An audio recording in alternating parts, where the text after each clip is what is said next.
Hello everyone, मैं doctor जिज्ञासा पांडे, भारतीय विश्वविद्यालय दुर्ग, डिपार्टमेंट ऑफ इकोनॉमिक्स से। आज की क्लास में हम लोग शेड्यूल के बारे में पढ़ेंगे कि हमारी अनुसूची क्या कहलाती है।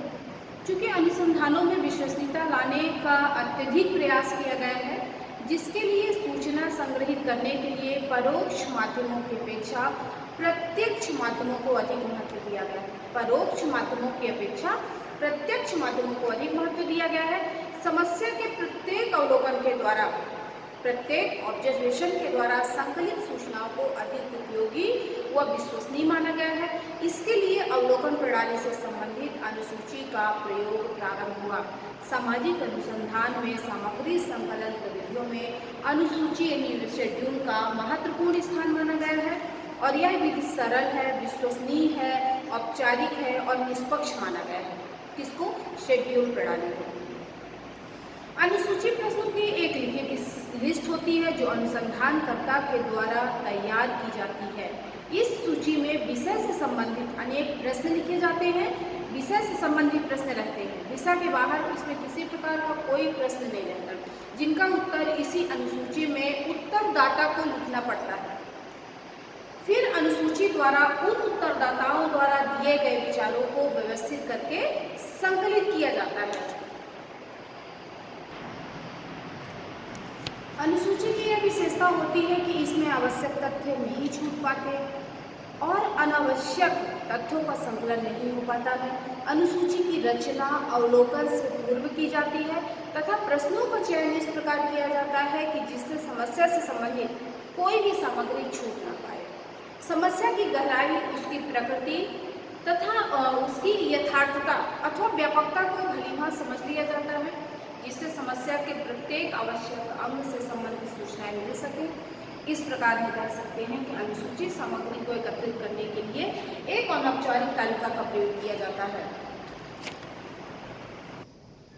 अब यहाँ पे हम सबसे पहले देखेंगे डेफिनेशन क्या है, शेड्यूल की परिभाषा क्या कहलाती है। चूँकि हमारे कुछ रिसर्चर हैं जैसे गुड एंड हैट हैं, वो कहते हैं कि अनुसूची प्रायः प्रश्नों के एक समूह के लिए प्रयुक्त किया गया नाम है जो साक्षात्कारकर्ता द्वारा दूसरे व्यक्तियों के आमने सामने की स्थिति पूछे और भरे जाते हैं। आमने सामने की स्थिति में पूछे और भरे जाते हैं। एक रिसर्चर है हमारे बोगार्डस, वो कहते हैं कि अनुसूची संक्षिप्त प्रश्नों की एक रचना होती है। क्या?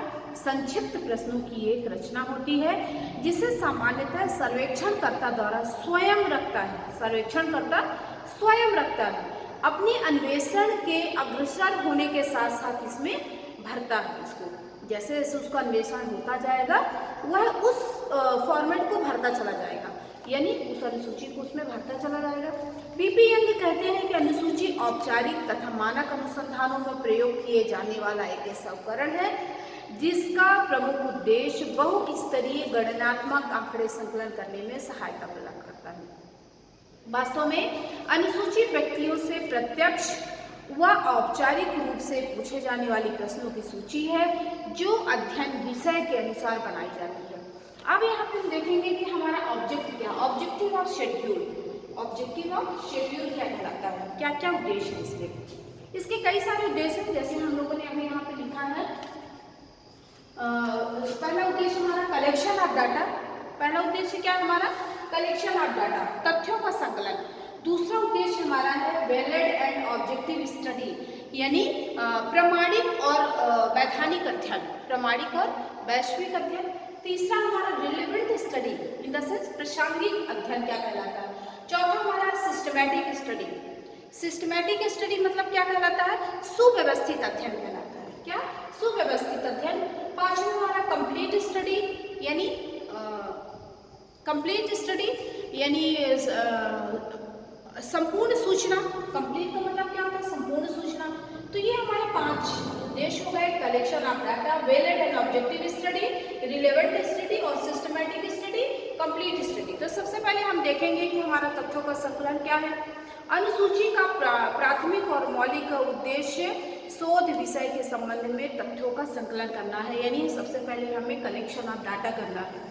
दूसरा है हमारा वैलिड एंड ऑब्जेक्टिव स्टडी, यानी प्रमाणिक और वैश्विक अध्ययन क्या कहलाता है? Valid and objective study. इसमें क्या होता है, चूंकि अनुसूची का उद्देश्य अध्ययन को प्रामाणिक और वैश्विक बनाना होता है, इसलिए अनुसंधानकर्ता उत्तरदाता के पास स्वयं उपस्थित रहता है, उत्तरदाताओं को आवश्यकता अनुसार निर्णय भी देता है, प्रश्नों का स्पष्टीकरण होता रहता है, अतः व्यक्तिगत त्रुटि की संभावना इसमें नहीं रहती है, बिल्कुल नहीं रहती है। तीसरा हमारा क्या है, relevant study in the sense हमारा क्या, प्रासंगिक अध्ययन क्या कहलाता है। अनुसूची में अध्ययन विषय से संबंधित प्रश्नों को ही रखा जाता है, व्यर्थ प्रश्नों को इस पे नहीं रखा जाता है। तो ये हमारा रिलेवेंट यानी प्रासंगिक, जिस टॉपिक पे हमें अध्ययन करना उसी से संबंधित हम उसमें शेड्यूल में प्रश्न को रखेंगे। अगला टॉपिक हमारा क्या है, सिस्टमैटिक स्टडी यानी सुव्यवस्थित अध्ययन क्या कहलाता है। अनुसूची में आंकड़ों का संकलन व्यवस्थित ढंग से किया जाता है, ये हमारा क्या कहलाता है, सिस्टमैटिक स्टडी। इसके बाद हम देखेंगे हमारा कंप्लीट स्टडी क्या कहलाता है। कंप्लीट स्टडी क्या कहलाता है, यानी संपूर्ण सूचना, कंप्लीट इंफॉर्मेशन। अनुसूची का एक उद्देश्य यह भी है कि विषय के बारे में पूर्ण प्रासंगिक जानकारी प्राप्त हो, इससे इसमें उत्तरदाता सभी प्रश्नों का उत्तर लिख देता है या लिखवाता है। अनुसंधानकर्ता को स्मरण शक्ति पर आश्रित नहीं रहना पड़ता। अब यहाँ पे हम देखेंगे कि हमारा अगला टॉपिक क्या है, types of schedule. Types of schedule यानी हमारे अनुसूची कितने प्रकार की होती है। तो हमारे अनुसूची 4 प्रकार की होती है। पहला हमारा क्या है, ऑब्जर्वेशन शेड्यूल, दूसरा हमारा रेटिंग शेड्यूल, तीसरा हमारा डॉक्यूमेंट्री शेड्यूल और चौथा हमारा इंटरव्यू शेड्यूल। यानी पहला ऑब्जर्वेशन शेड्यूल क्या कहलाता है, इसके बारे में हम देखेंगे। ऑब्जर्वेशन शेड्यूल क्या कहलाता है, इस प्रकार की अनुसूची का सृजन उस समय किया जाता है जब अवलोकन प्रविधि का प्रयोग किया गया हो। अवलोकन प्रविधि ऑब्जर्वेशन टेक्निक कहलाती है। जब इस विधि का प्रयोग किया जाता है तो हमारा ऑब्जर्वेशन शेड्यूल स्टार्ट होता है। इसमें प्रश्नों की सूची ना होकर विषय संबंधी कुछ बातें होती हैं जो अवलोकन के समय मार्गदर्शन के लिए प्रयोग की जाती है। दूसरा हमारा क्या है, रेटिंग शेड्यूल। दूसरा हमारा क्या कहलाता है, रेटिंग शेड्यूल। रेटिंग शेड्यूल का मतलब क्या होता है, इस प्रकार की अनुसूची का प्रयोग उत्तरदाता की प्रवृत्ति, उसकी राय, मनोवृत्ति, पसंद, अमूर्त और गुणात्मक तथ्यों का परिमाणात्मक रूप देने के लिए किया जाता है। तीसरा हमारा क्या है, डॉक्यूमेंट्री शेड्यूल। डॉक्यूमेंट्री का मतलब क्या होता है, प्रलेख अनुसूची। हिंदी में अगर हम जानेंगे तो इसका मतलब प्रलेख अनुसूची कहलाएगा। प्रलेखों से संबंधित सूचनाओं को प्राप्त करने के लिए इस प्रकार की अनुसूची का प्रयोग किया जाता है। इन प्रलेखों में अथवा डॉक्यूमेंट्री सूची में क्या होता है, आत्मकथा होती है, डायरी होता है, सरकारी एवं गैर सरकारी अभिलेख, ये सारी चीजें आती हैं। किसमें, डॉक्यूमेंट्री शेड्यूल में क्या क्या आता है, आत्मकथा आ रहा है, डायरी आ गया और सरकारी गैर सरकारी अभिलेख प्रस्तुत होते हैं। चौथा हमारा इंटरव्यू शेड्यूल। इंटरव्यू शेड्यूल क्या कहलाता है हमारा, साक्षात्कार अनुसूची। साक्षात्कार अनुसूची क्या है, इस प्रकार की अनुसूची का निर्माण साक्षात्कारकर्ता विशेष को कुशलतापूर्वक संचालित करने के उद्देश्य से किया जाता है। सहायक सूचनाओं को प्राप्त करने के लिए एवं संकलित सूचना के परीक्षण के लिए यह अनुसूची उपयोगी होती है और इसके कारण साक्षात्कारदाता उत्तर कहानी पर वर्णन के रूप में न देकर सीमित और प्रासंगिक उत्तर देते हैं। अब यहाँ पर हमारे लिए आता है characteristic of schedule, good schedule.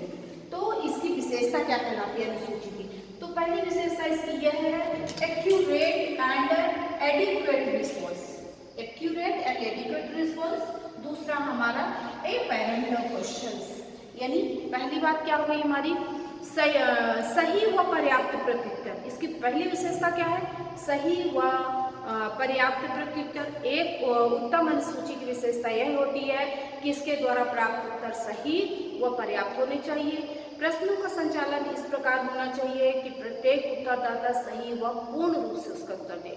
दूसरी विशेषता क्या है, स्पष्ट प्रश्न। दूसरी विशेषता क्या है, अपेरेंट क्वेश्चंस, यानी स्पष्ट प्रश्न। तो अनुसूची में पूछे गए प्रश्नों की भाषा सरल, स्पष्ट और विषय से संबंधित होनी चाहिए। भाषा भ्रम रहित और प्रमाणित अर्थों वाली होनी चाहिए। यानी भ्रम रहित होनी चाहिए। प्रश्न हमारा भ्रम से बाहर होना चाहिए। प्रश्नों का क्रम यानी ऑर्डर ऑफ क्वेश्चन तथा नंबर संख्या का विशेष ध्यान इसमें रखना चाहिए। प्रश्नों की संख्या बहुत अधिक नहीं होनी चाहिए। तो आज के हमारे क्लास में शेड्यूल की ये पॉइंट्स कंप्लीट हुए और इसी पे हम कल चर्चा करेंगे। आज के लिए इतना ही। धन्यवाद।